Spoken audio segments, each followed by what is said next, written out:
Screen మీద కనబడుతున్నాడు కదా ఈ పెద్ద ఆయన మళ్ళీ ఒక కొత్త ఇంటర్వ్యూ ఇచ్చి అందులో ఇతను సాంప్రదాయాన్ని శుద్ధిని శుద్ధపూస అన్నట్టు మాట్లాడుతున్నాడు. కువైట్లో ఉన్న ప్రముఖ ఎవరైతే ఫేమస్ అయిన టిక్ టాక్ యూట్యూబ్లను టార్గెట్ చేస్తూ వాళ్ళ దేశద్రోహులని, నేను అరబ్బీ వాళ్ళ గురించి మాట్లాడితే మీరెందుకు అరబ్బీ వాళ్ళకు వెనకేసుకొస్తున్నారని ఇతను ఆ వీడియోలో చెప్తూ ఆ యూట్యూబర్లు ఎవరైతే ఉన్నో వాళ్ళకి రెస్పెక్ట్ లేకుండా వాడు వీడు అది అని ఆడవాళ్ళని మాట్లాడుతున్నాడు. సరే, నువ్వు అరబ్బీ వాళ్ళ గురించి చెడ్డగా మాట్లాడుతున్నావు, మాట్లాడుకో. కువైట్లో ఉండి నువ్వు ఎందుకు మాట్లాడలేదు ఏ మాటలు? ఇండియాకి వచ్చి ఎందుకు మాట్లాడుతున్నావు?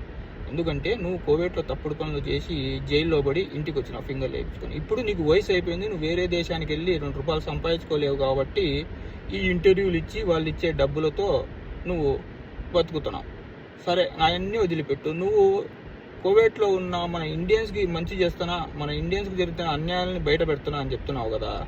మరి నువ్వు కోవిడ్లో ఉండి ఎందుకు బయట పెట్టలేదు? ఇండియాలోకి వచ్చిన తర్వాత ఎందుకు బయట పెడుతున్నావు? సరే, అది కూడా ఓకే అనుకుందాం. నువ్వు అంతా సంఘ సంస్కర్తవే అయితే మన ఇండియాలో ఢిల్లీలో కువైట్ ఎంబసీ ఉంది.